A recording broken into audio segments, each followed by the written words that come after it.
Bom dia, boa tarde, boa noite ou boa madrugada, seja onde for que você esteja me ouvindo agora, seja muito bem-vindo. Meu nome é Elias Boone, tenho 56 anos e sou fazendeiro aqui no meio do nada, onde o deserto encontra o esquecimento. Antes de começar essa história, me faz um favor, deixa aqui nos comentários de onde você está assistindo. Eu gosto de imaginar cada um de vocês aí do outro lado, vivendo essa história junto comigo. E se quiser continuar ouvindo histórias como essa, se inscreve. É rapidinho e ajuda muito o canal. Agora, deixa eu te contar sobre a noite que mudou tudo. A noite em que ela apareceu, ela sentiu o gosto de sangue antes mesmo de ver de onde vinha. Metal e poeira encheram sua boca. Uma mão áspera empurrou seu rosto contra a terra. Outra voz riu em algum lugar atrás dela. Sirva o homem ou morra de fome no escuro. Sadilin tinha parado de implorar há semanas. Implorar só fazia eles sorrirem. 3 anos naquele porão lhe ensinaram que o silêncio era mais seguro que a misericórdia. Mas naquela noite, o mundo lá em cima se abriu em pedaços. As botas do marido dela trovejaram escada abaixo. Uísque numa mão, um cinto na outra. Você ainda acha que pode fugir? Ele sibilou. Sadi não respondeu. Seus olhos encontraram a tesoura enferrujada perto da caixa de madeira. Quando ele estendeu a mão para ela de novo, ela se moveu. Um som, um suspiro, depois nada. Ele caiu sem dizer uma palavra, seu peso esmagando a lamparina no chão. A chama beijou a palha e o quarto gritou com o fogo. Sadi tropeçou através da fumaça, descalça, olhos ardendo. Atrás dela, a casa começou a morrer. Cada passo era dor. Cada respiração um castigo, mas ela não parou. A noite do deserto a recebeu como um tapa-frio. O vento uivava através da areia sem fim. Ela correu até suas pernas esquecerem o que era correr. As horas se confundiram. O sangue secou em suas mãos, preto sob a luz da lua. Quando o amanhecer chegou, ela não tinha mais certeza se estava viva ou se já era um fantasma. Seu vestido grudava na pele, rasgado e pesado. Ela seguiu o som de um rio que não existia. Então, através da névoa, ela viu uma forma, uma cabana, um homem. Por um momento, ela pensou que era outra alucinação. Ela se arrastou para mais perto, um passo de cada vez, até seus joelhos cederem ao lado de uma pedra plana. O homem se virou ao som. Ele era alto, grisalho nas têmporas, olhos afiados como aço de inverno. Eu, Elias Boone, tinha passado metade da minha vida fugindo do que eu costumava ser. Quando vi aquela mulher desabar, minha mão se moveu instintivamente em direção ao rifle perto da porta. Então eu ouvi a voz dela: "Não pare, por favor." Ela estava tremendo, sangrando, apavorada. Eu congelei. Por um longo segundo, nenhum de nós respirou. O cabelo dela estava emaranhado com sangue e poeira, o rosto mal visível sob a sujeira. Ela tentou se arrastar para longe, não de mim, mas do medo que ainda a possuía. Eu recuei devagar. Minha voz saiu baixa, cuidadosa. "Não vou te machucar, senhora." As mãos dela tremeram mais forte. Lágrimas cavaram linhas limpas em suas bochechas sujas. "Eu só não posso ser tocada, nem mesmo pela bondade." Eu senti algo se torcer no fundo do meu peito. Eu tinha visto corpos, visto sangue, mas não esse tipo de quebrado. Me ajoelhei a alguns metros de distância, ainda dando espaço a ela. "Deixa eu te ajudar." Ela balançou a cabeça, sussurrando. "Você não pode ajudar o que já está morto." O vento do deserto se levantou, erguendo areia através da luz do sol que morria. Eu a observei lutar para ficar de pé. Sua respiração veio curta e rápida, do tipo que significava que o corpo estava desistindo. Ela tentou de novo, sussurrando para si mesma: "Eu posso fazer parar. Eu só preciso de algum lugar quieto." Aquela palavra me atingiu mais forte do que qualquer bala jamais atingiu. Eu tinha vindo para este deserto pela mesma razão. Para desaparecer, para esquecer, para viver em silêncio. E agora o silêncio me encontrou de novo, sangrando na minha porta. Olhei para o horizonte. Ainda não havia cavaleiros, mas as marcas atrás dela diziam que alguém viria. Eu tinha 2 escolhas: deixá-la morrer ou abrir minha porta e trazer a morte para dentro. Os olhos dela encontraram os meus, verde pálido, sem esperança, mas ainda vivos. Eu suspirei, Recuei e acenei em direção à cabana. A porta está aberta. Entre quando estiver pronta. Ela olhou para mim, depois para o chão, depois de volta para mim. Seus lábios se separaram como se fossem falar, mas nenhum som veio. Em vez disso, ela rastejou para frente, devagar e tremendo, para dentro da sombra da minha casa. Fechei a porta atrás dela, o som ecoando como uma promessa que nenhum de nós entendia ainda. Do lado de fora, o vento morreu, o deserto ficou imóvel. E em algum lugar distante, um único coiote começou a uivar. O que eu realmente estava deixando entrar naquela noite? Uma mulher morrendo ou o passado que jurei ter enterrado? A cabana cheirava a fumaça e madeira velha. Coloquei uma panela de água no fogão, mantendo meus olhos longe da moça. Ela sentou perto da porta, fraca demais para se mover, olhando para o chão como se fosse a única coisa em que ela confiava. Quando trouxe um cobertor para ela, ela se encolheu. Parei a alguns passos de distância, coloquei no chão e disse suavemente, para o frio, você não precisa pegar. As mãos dela tremeram antes de ela alcançá-lo. Obrigada. 2 palavras, pequenas, mas reais. Eu assenti, voltei para minha cadeira perto da janela. Lá fora, o deserto se estendia como um oceano de poeira, quieto e sem fim. Servi 2 copos de água, deslizei um pela mesa. Ela não bebeu, apenas olhou para o vapor como se isso a lembrasse de algo muito distante. Depois de um longo silêncio, a voz dela saiu áspera, quebrada. Você acredita no inferno? Levantei o olhar. Já estive lá algumas vezes. Isso a fez sorrir. Só um pouco. Então ela disse, eu não quis dizer o tipo da Bíblia. Quis dizer o tipo que um homem constrói para você. Uma fechadura de cada vez. Não disse nada. Ela puxou o cobertor mais apertado ao redor dos ombros. Eu o matei. Meu marido. Não era para acontecer, mas aconteceu. Os olhos dela brilharam à luz do fogo. Ele me manteve no porão por 3 anos. Disse que estava me ensinando obediência.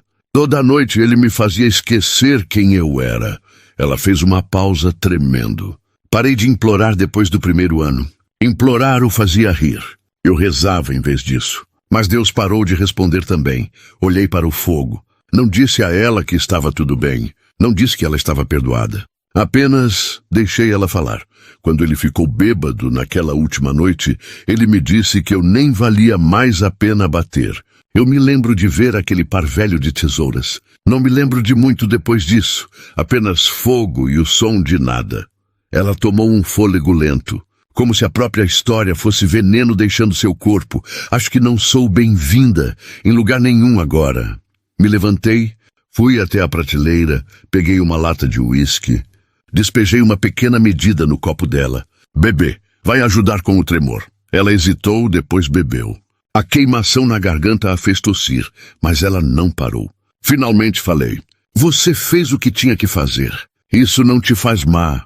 Ela olhou para mim como se quisesse acreditar nisso, como se não tivesse ouvido essas palavras em uma vida inteira. Lá fora, o vento bateu nas paredes de novo, suave mas firme. Os olhos de Sadi começaram a se fechar.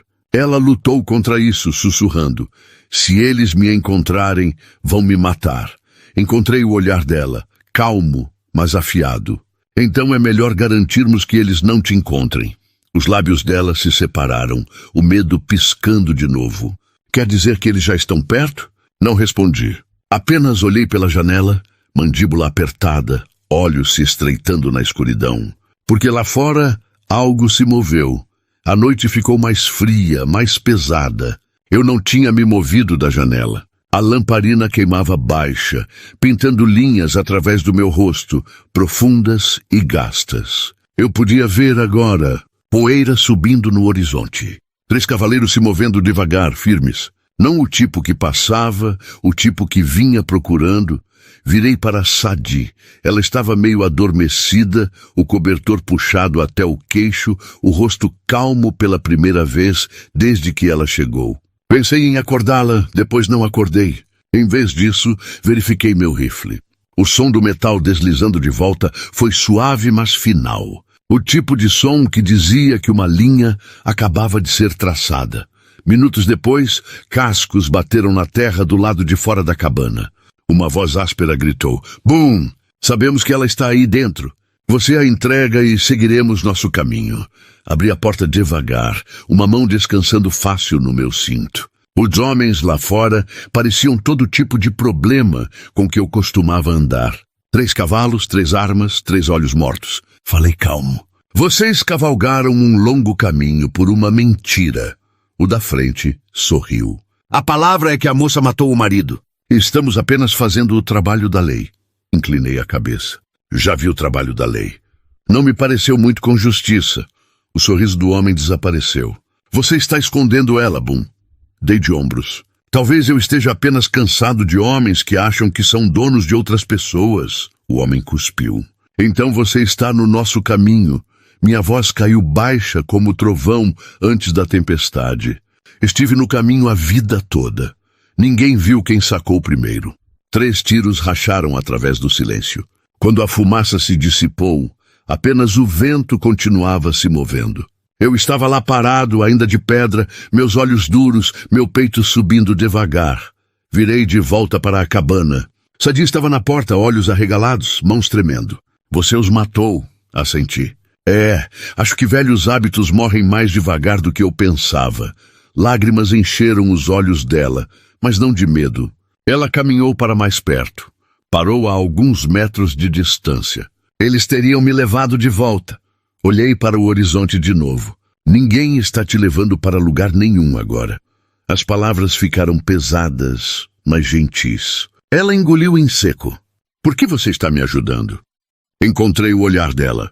Porque alguém deveria ter feito isso há muito tempo. O silêncio encheu a cabana de novo, mas desta vez não estava vazio. Parecia respirar depois de anos debaixo d'água. Lá fora, o céu estava ficando prateado.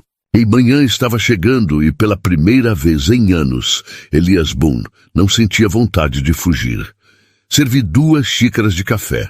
Coloquei uma na frente dela e sorri só um pouco. Bebe, você vai precisar. A parte difícil ainda não acabou.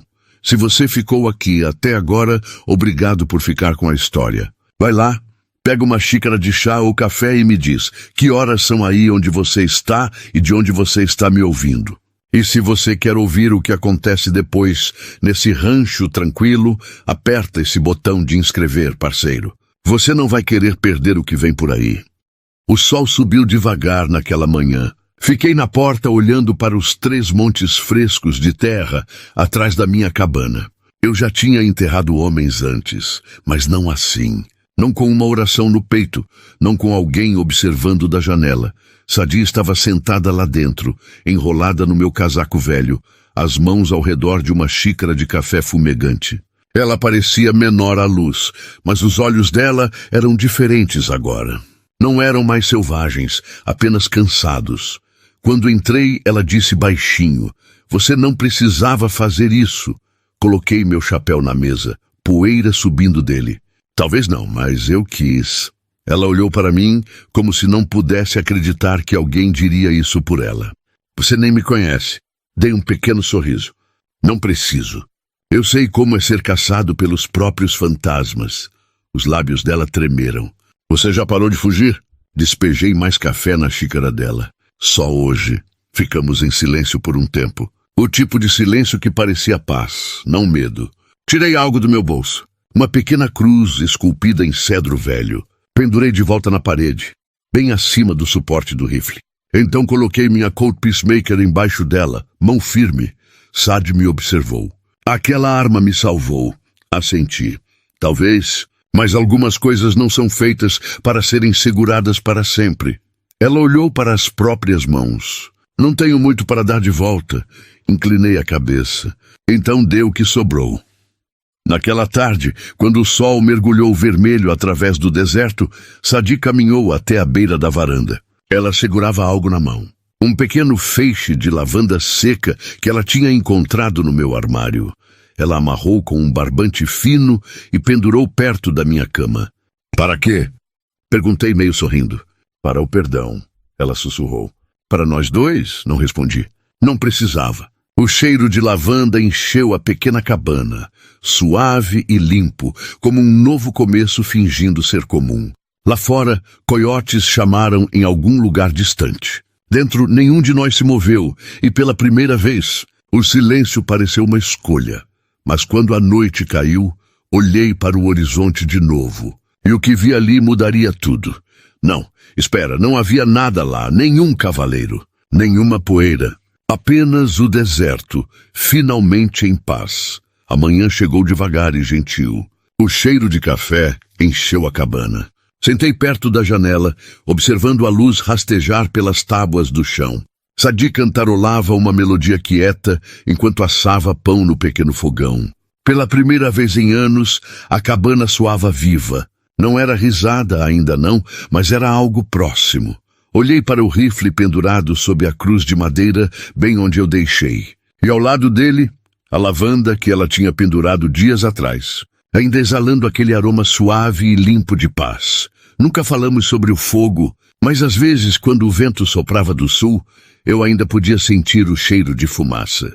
Do porão, dos homens enterrados atrás da colina. Não precisávamos falar. Cada nascer do sol que escolhíamos acordar aqui juntos era um tipo de perdão. Às vezes, Sadi sentava lá fora, observando o deserto ficar dourado. Eu trazia café para ela, ficava ao lado dela e não dizia nada. O silêncio tinha se tornado nossa linguagem. Bondade, nossa forma de falar. Anos depois, as pessoas nas cidades próximas sussurravam histórias sobre um rancho tranquilo, onde uma mulher de olhos gentis vivia com um velho cowboy que não carregava mais uma arma. Diziam que ninguém realmente sabia o que os uniu, mas qualquer um que parasse lá saía com o estômago cheio, o coração mais quente, e uma sensação estranha de que talvez segundas chances fossem reais afinal. Uma vez eu disse a ela, a gente não escolhe o que nos quebra, mas com certeza escolhemos o que construímos depois. Ela sorriu para mim naquele dia, olhos brilhantes, voz firme. E o que construímos, Elias? Olhei para o horizonte, algo que vale a pena ficar. O vento se moveu através da grama, devagar e quieto. E assim o deserto finalmente descansou. Então agora, enquanto você está aí sentado ouvindo, talvez com uma bebida quente na mão, deixa eu te perguntar, se a vida te desse mais uma chance de recomeçar, você aceitaria? E se aceitasse, com quem você construiria isso? Se essa história te tocou, mesmo que só um pouco, dá um like e compartilha com alguém que precisa ouvir isso hoje à noite. E se você ainda não se inscreveu, vai lá e aperta o botão. Tem mais histórias esperando por você aqui no Rancho Tranquilo. Agora me diz nos comentários, que horas são aí onde você está e de onde você está me ouvindo? E antes de eu ir, eu quero agradecer de coração por você ter ficado até aqui. Eu percebo que muitos de vocês assistem tarde da noite. Por favor, cuida de você. Descansa quando precisar. Essas histórias vão estar aqui amanhã. Se cuida, amigo. Porque sabe de uma coisa? O Oeste era cheio de violência, poeira e homens que acreditavam que força vinha do punho ou da arma. Mas a força de verdade é encontrada na escolha quieta de proteger, de cuidar, de amar. Cicatrizes podem ficar, mas elas podem nos lembrar não só da dor, mas da sobrevivência. Deixamos o fogo nos definir ou nos levantamos dele mais fortes do que antes. E talvez essa seja a lição escondida nessa história quieta, que às vezes basta um ato de misericórdia para mudar uma vida inteira. Que o amor nem sempre ruge. Às vezes ele simplesmente fica. Então, antes de você ir, deixa eu te perguntar isso. Quando foi a última vez que você desacelerou o suficiente para ver alguém que precisava de um pouco de bondade? E se aquele pequeno ato pudesse mudar tudo? O vento se moveu através do campo, suave como um sussurro. E lá, na varanda daquele rancho perdido no meio do nada, duas almas quebradas aprenderam que às vezes o fim de uma história é apenas o começo de outra. E essa, meu amigo, é a história de como o silêncio encontrou sua voz, de como o deserto encontrou sua paz, e de como duas pessoas que não tinham nada construíram tudo. Até a próxima história, parceiro. Que o seu caminho seja sempre iluminado e que você nunca esqueça. Sempre há espaço para mais uma xícara de café numa mesa onde a bondade mora.